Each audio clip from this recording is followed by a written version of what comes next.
Ooh, Starbucks Chick-fil-A coming soon. Not soon enough. What's up everyone? This is Scott from Team 512 and I'm back with another video. We're continuing to get the C5 ready for its first track day in 2 weeks. Today we're going to be addressing the brakes. More specifically, the brake fluid. We have to get all of that old .3 fluid out and put new fresh .4 fluid in. So let's talk a little bit about brake fluid. When you drive your car aggressively and you're on the brakes hard, your brake fluid heats up. And it actually can heat up so high that it begins to boil. When it boils, it releases vapors, and those gases are compressible. So what happens is your brake pedal starts to feel soft or spongy, or sometimes non-existent, which isn't good in a high-performance driving situation. So here I have a bottle of Prestone .3 brake fluid. It has a minimum wet boiling point of 284 degrees. Now, oftentimes when you look on a bottle of brake fluid, you'll see two boiling points. You'll see a wet boiling point and a dry boiling point. Now, the dry boiling point refers to the point at which the brake fluid will boil when it's new, when it's fresh. The wet boiling point is the temperature at which the brake fluid will boil when it has accumulated or absorbed some moisture. So the boiling point will always go down when there's moisture in the brake fluid. So if we jump up to this Valvoline .3.4 brake fluid, it has a wet boiling point of 311 degrees. So it is higher than the wet boiling point on the Prestone. Now the Prestone isn't giving me a dry boiling point, but this Valvoline is, and the dry boiling point is 480 degrees. What I'm going to put in the C5 is this Type 200 fluid from ATE. And if we look on the side of the can here, we'll see that the boiling point is 536 degrees. Now that's referring to the dry boiling point. And the wet boiling point is 388 degrees. Well, how does that compare to the .3? Well, remember, the minimum wet boiling point of the .3 was 284. This .4 is 388. So it's over 100 degrees higher than the .3. So that's a little background on brake fluid. Let's get started. I've got the car up on jack stands and the wheels are off and we're ready to go. So the first thing I want to do before I get started is remove all of this old brake fluid using this syringe that I bought at Walmart. And so I'll just insert it into the reservoir here and begin to suck out the brake fluid. Now look at the color of that brake fluid. And I have this pan here so I can empty it into. Being careful not to get brake fluid on pretty much anything else in the car, around the car. This stuff is nasty.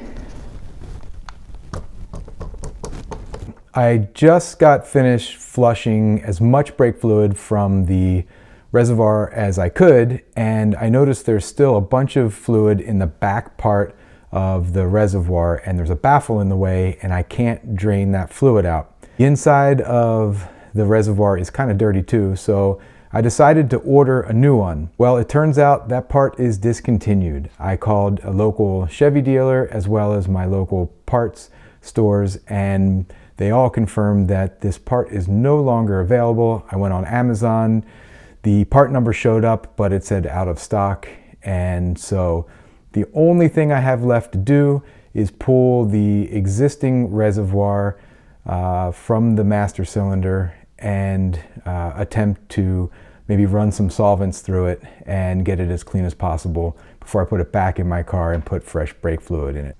So in an unexpected twist of events, we now have the brake master cylinder reservoir out of the car. We're going to hopefully get this cleaned out.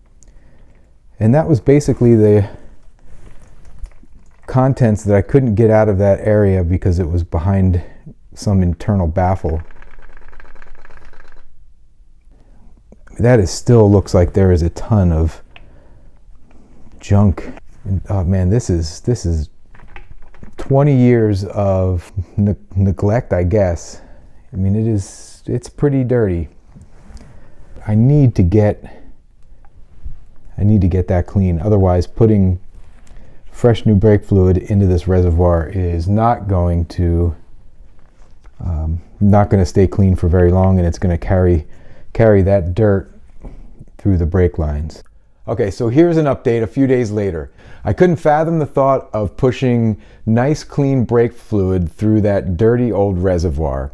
And since GM discontinued the reservoir itself, what I ended up doing was buying a whole new master cylinder assembly from AC Delco. And it just arrived today. So what I'm going to do is I'm going to remove the reservoir from this master cylinder, hang on to this master cylinder in case I ever need it, and just replace the reservoir that's on the old master cylinder with this nice, shiny, clean, new reservoir. So let's get started with that install. Okay, so here is the old master cylinder reservoir. I just knocked out both of the pins that hold the reservoir in place, and I also emptied out all of the fluid that I added. And now I'm going to pull the old reservoir off and hopefully make as little of a mess as possible. I'm going to put some paper towels, some shop towels right around the master cylinder area here, so when I pull out the reservoir here, there's going to be some amount of fluid that's still trapped in here that's going to come out. Remove the reservoir just by giving it a little bit of a pull and a wiggle, and it's coming off, and turning it over right away, making sure that I don't lose much fluid. All right, now I'm going to transfer over those two black seals right there onto the new reservoir, bring the new reservoir over, tap in the pins, and fill with new fluid, and then hopefully begin bleeding these brakes.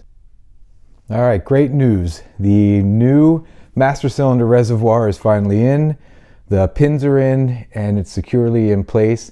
Now I'm going to go ahead and add some fresh Type 200 brake fluid here. Now, not only is putting the new reservoir on a functional modification, it's also a cosmetic or visual upgrade to this engine bay. I'm going to go ahead and fill the reservoir up and check, hopefully for no leaks, but you never know when you adapt a new part to an old part what might happen. All right, you can see that nice golden color of the Type 200.4 fluid.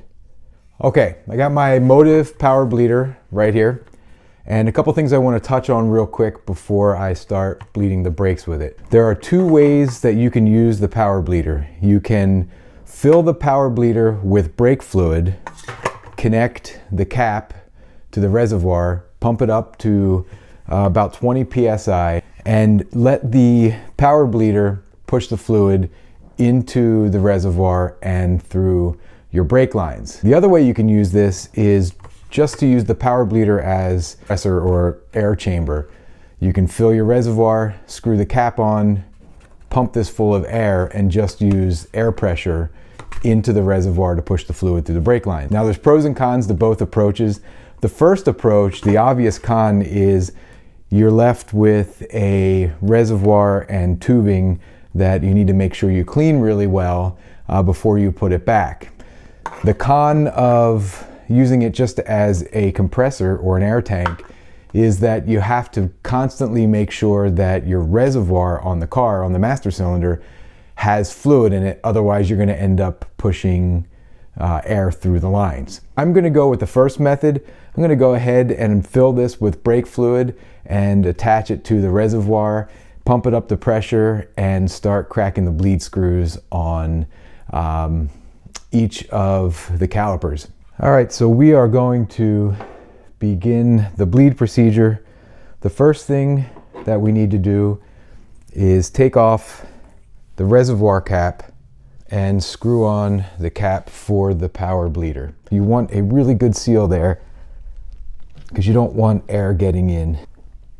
Now we've got the cap screwed on the reservoir, we've got the hose screwed onto the power bleeder, Now I'm going to go ahead and screw the top onto the power bleeder and pressurize to the specified 15 psi. All right, we're at 15 psi right now. We want to make sure there's no leaks at the cap here, and we'll give that a couple minutes, come back and check, make sure it's still holding 15 psi, and then we will start the bleed procedure. I'm waiting for the power bleeder to see if it's holding pressure. In the meantime, I just wanted to go over the bleed sequence real quick with you. Earlier C5s, so 97 to 2000, the bleed sequence was right rear, right front, left front. So you're essentially working from the furthest corner to the closest corner to the master cylinder. 2001, they changed the bleed sequence from the one I just stated, the earlier one, to right rear, left front, left rear, right front. So you're going to want to bleed according to the correct sequence. So leave me a comment, let me know if I'm off on that or not. But I'm going to go check the power bleeder, make sure it's holding air or holding pressure. Then if it is, we're going to fill it up with fluid and we're going to start bleeding the brakes. I am on the right rear wheel here. Going to begin the bleed procedure. You can see I have a hose on the bleed nipple, and I'm really trying hard here to get a nice clear shot of this. It's difficult, there's not a lot of light here. Here is the bleed screw, and this is a 10 millimeter wrench.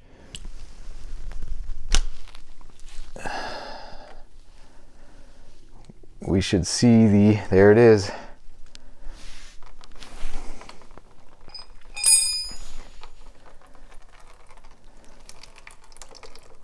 If I open it up just a little bit more, we can get some more flow there.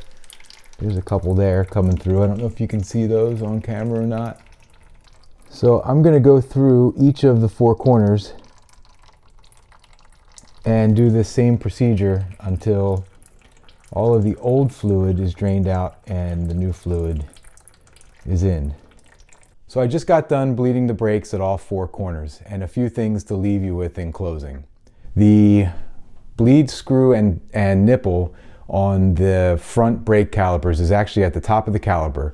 So make sure you have a hose long enough so that the brake fluid doesn't spray straight up in the air when you loosen the bleed screw. Number two is, if you're using the power bleeder in the method that I used it, every once in a while, or when you switch corners, make sure you go and check and make sure it's still pressurized. Again, it's important that you get the right cap for the power bleeder for your vehicle application.